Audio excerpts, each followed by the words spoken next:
bless you. Ndoda kunamata pamusoro protection. Ndoda kunamata pamusoro protection. Ndoda kunamata pamusoro pekuchengetedzwa munyasha dzaMwari.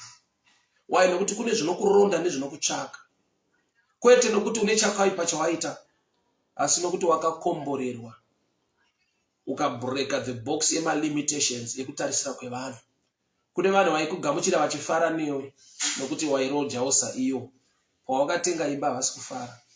Kune vanhu vaikugamuchira vachifara newe nokuti wakararama upenyu hwakangofanana nehwavo.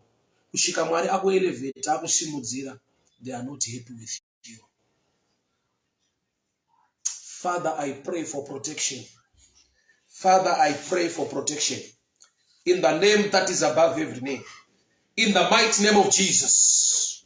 Vana venyu Mwari, pamunovakomborera nekuvaropafadza, ndataura ruzhowa rwenyu Mweya Mutsvene, the covering of God, the covering of the Holy Spirit upon their lives, upon their businesses, upon their families. In the mighty name of Jesus. In the mighty name of Jesus. Ndiri kutaura protection mudikani, chengetedzwa munyasha dzaMwari. Vanokumukira vanorwa newe ngavashayiwe mukana. Mwari ngavakurwire, Mwari ngavakuchengete. Pa business rako, pa basa rako, chengetwa nenyasha dzaMwari. Mhuri yako, vana vako ngavachengetwe muzvikoro. Paunofamba mukati memigwagwa, mweya yema accidents. Unoziva dambudziko rine muroyi nderekuti haadi kuti kana iwewe mota yako yaparara aitore. Ada kuti iwe uchifambawo netsoka sezvinoita iye. Ane jealous negodo rinotaridza kuti kufunga kushoma, nokuti kana akuroya wabuda basa iye apinde basa racho. Kana akuroya motikari yako yaita accident iye atore motikari yacho. People of God, hear me very well. Amadzangu ndinzwe. Ndoda kunamata ndichitaura protection. Father, in the mighty name of Jesus. Vana venyu ngavachengetwe Mwari. Papfuma yamakavapa, pamhuri dzamakavapa Mwari, dzimba dzamakavapa, nyangwe nemotokari dzamakavapa Baba, mweya wema accidents. I reject the spirit of accident right now in the name of Jesus. Ndiri kunamata muupenyu waBelinda Arnold, mweya wema accident, mweya wama accident, mweya wama accident uregere kubata pamidziyo yavo. Ndinotaura nyasha nezita raJesu.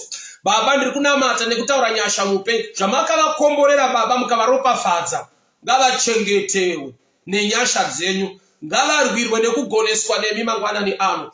In the name that is above every name, in the mighty name of Jesus Christ of Nazareth, protection, protection, protection. Mweya wakurwara pamusoro pevana, mweya wakurwara mumafamilies avo, ndinorayira Baba protection yenyu Mweya Mutsvene, protection kuchengetwa kwavo munyasha dzenyu muzita raJesu Kristu.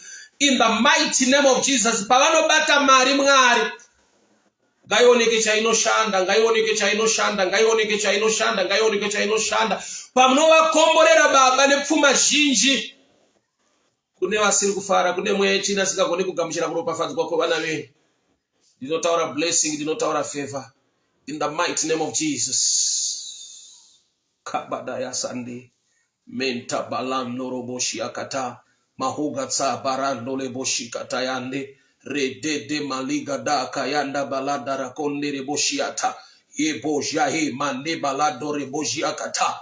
Protection, protection, protection, protection pa basarako, protection pa wanano yako, protection pa family yako, protection. Jehova ngavakuchengete munyasha. Mwari ngavakurwire, vanokuvenga varipo Mwari ngavakupe kubudirira. In the midst of your enemies, may God protect and bless you. In the mighty name of Jesus.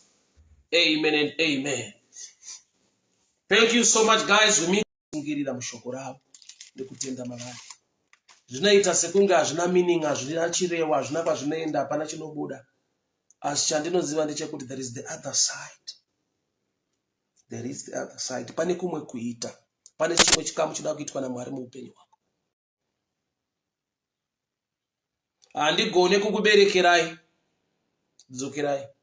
Ruth chapter 3. Should I not try to find a home for you? The same person amboudza vanhu kudzoka.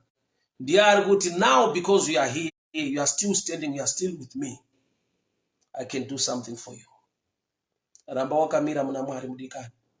Ramba wakamira munyasha dzake. Ramba wakamira munyasha dzake. Ramba wakamira muna Mwari. Baba ndinonamata. Chikarewe mweya wekutsungirira matiri. Zvichirema zvichioma munoramba muri Mwari. Mumarwadzo, mukufirwa, mukurwara, mukutambudzika. Asi munoramba muri Mwari wakatendeka. Unekuita kunoshamisa muupenyu vana venyu. Ruth wakaramba wakamira na Naomi. Baba ndiri kunamata mangwanani ano. To wait upon the Lord. To have patience. To trust and to believe in you. In the name that is above every name. In the mighty name of Jesus. Amen. So let me show you this. So now we are Ruth yakuzororwa na Boaz aisi pa beauty. The key fact. Kuramba wakamira. Kuramba une kutsungirira. Kuramba wakamira. Baba ndinonamata muupenyu vana venyu. Pavanotsungirira vanoramba vakamira muzvinhu zvenyu nemushoko renyu. Vapeiwo ropafadzo Mwari. Vapeiwo nyasha. Vazarirewo masuo. Favor inobva kwamuri. Nokuti vanoramba vakamira uye nekutenda. Hakuna umwe Mwari kunze kwenyu, Mwari waIsraeri. Vana venyu ngavarangarirwe, ngavachengetwe, ngavagoneswe. Ndataura blessing, ndataura favor muzita raJesu Kristu waNazareta. Amen and amen. Nyango uri a good seed, uri mbeu yakanaka, uri talented, une chipo, une zvaunogona. Wakaipa akakonzera kuti uwire padombo. Achiziva kuti the ground will attack you zvokuti auburise a yield inofanirwa kunge ichibatika muupenyu hwako. Saka wakaipa achirwa nemapepa ako. Saka wakaipa achirwa nemaishu evisa rako. Pane nguva yekuti wakaipa akada kupwanya marriage yemunhu. Unotendera kuti mumwe wavo mumarriage iyoyo anowana mapapers otravela oenda.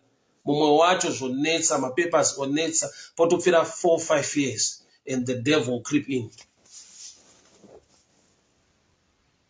I've seen people wekuti murume unoenda for 10 years. Mukadzi achiti ndichateera. And the devil will take advantage. Marriage inogona kuatakwa pavisa pabepa. Ndorati namate nasi. Ndoda kuti iwawe machinda ePersia anobata mavisa. Ane utungamiriri uri pamusoro pedzimwe nyika unorwa newanano dzevanhu. Wakaipa achiziva kuti vanhu ava vanodanana vanowirirana. Panomuka opportunity yekuti mumwe unotravela mumwe osara. Mumwe paanoda kuita paperwork zvoramba. And that marriage is gone. Kana uri musituation inenge iyo tunati namate nasi. Kana uri musituation inenge iyo tunati namate nasi. Kune mweya inotendera kuti baba vagone kuenda. Amai vadinayiwe visa. Baba vagone kuenda. Vana vatadzi kuteera kwaenda baba. Amai vaende. Baba vatadzi kuteera. Kune mweya inongoziva kuti marriage tichaibatira pabepa irori rinonzi visa. Kana zvichidaro pakati pehama kuti hama inoshuvira rufu rweimwe hama, worse nevatorwa, they don't care, they want you dead. Uchifireiko hama yangu? Zvakanaka zvaitika muupenyu hwako. Kune vasingagone kuzvigamuchira, kune vasingagone kupembera wine. Do you know kuti pamadimensions ewitchcraft akamira sekudai?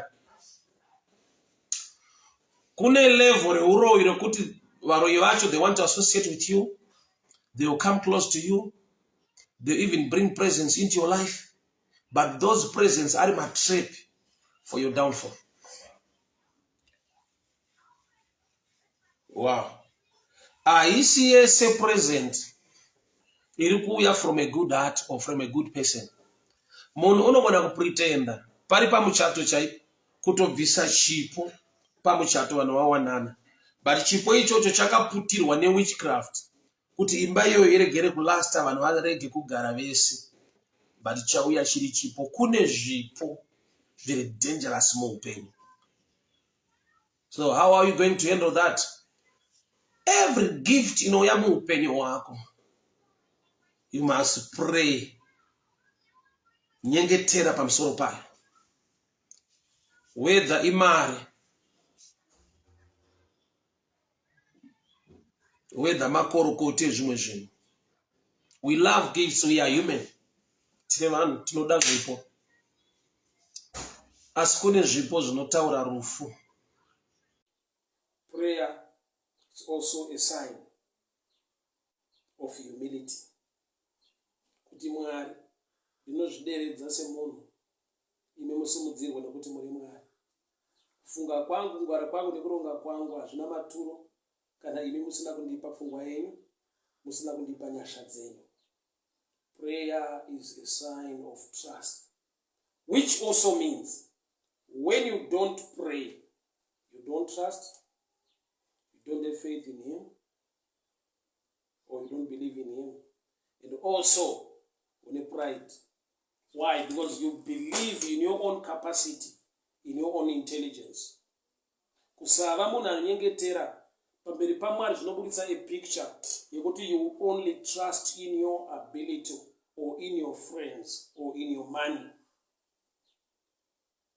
Kusava munhu anyengetera isai inoreva kuna Mwari kuti you trust in your own ability, your own intelligence, your own connections, what surrounds those who surround you. Maybe you also trust in your money. So besides kuti mari yacho unayo, ma connections unawo, unekungwara nekuziva kwaunoita, when you pray wakansela zvese izvozvo wabuditsa pamberi paMwari kuti nyangwe I'm connected but I need to be connected to you, nokuti ndimwe mune the overall say. Nyangwe ndine kungwara nekugona kwandinoita, but I trust in your wisdom, in your ability. Kureva kuti uri kutaridza kuna Mwari a sign of humility, kuzvideredza. Vatumwa kudzimwa kwemazita haana kuramba achinzi chifeve, havarambe vachinzi vekushaya, havarambe vachinzi vekutambudzika. Ndiri kudzima mazita awayo, ndevekusimudzirwa, ndevekugoneswa, ndevekuchata, ndevekuroorwa. Ndaribvisa zita iroro, haaramba achingonzi mvana, makore achingofamba, ngaawane imba yake, ngaawane kusimudzirwa. Haaramba achingonongedzerwa kunzi hana mwana ingomwa. Ndinotaura Baba, the fruit of the womb, the fruit of the womb. Vana ngavabatike. Kudzimwa kwemazita ekunyadziswa, kudzima kwemazita ekunyadziswa, ngaabve pazita rinonyadzisa, ngaabve pazita rekusekwa. Kuramba achingonzi murwere, tinozviramba nezita raJesu. Ndataura utano, ndataura utano. In the name of Jesus, in the mighty name of Jesus. We can worship God in the house of the Lord. Shakanaka, praise and worship, you can lead us to worship the Lord. Makata bosha. Riba baba, sing for us to worship the Lord. Kabadaya selekete. Rikataba. Wese anezita rekunyadziswa rinotaurwa pauri. This is a prophetic word to you. Anezita rinotaurwa pauri rausingade. Haurambe uchinzarwa, haurambe uchinzwarwa, hazvigoneke kuna Mwari mupenyu. Hazvigoneke kuna Mwari mupenyu. Kuramba uchinzi mvana yeye, ndiri kuramba pano, ndiri kuramba semutumwa waJehovha. Ndiri kutaura Mwari waunonamata kuti ngaakupe munhu anonzi wako wanikwa, chata, anozvigona Mwari izvozvo. Akauya neperfume haana kuramba achinzi chifeve, zvakanzi zvaitwa nemukadzi uyu. Mwari ngaabvise mazita ekutukwa, zita rekunzi rombe ngaribve pauri, zita rekunzi murwere ngaribve pauri, zita rekunzi small house ngaribve pauri, nezita raJesu. Mwari ngaakupe wako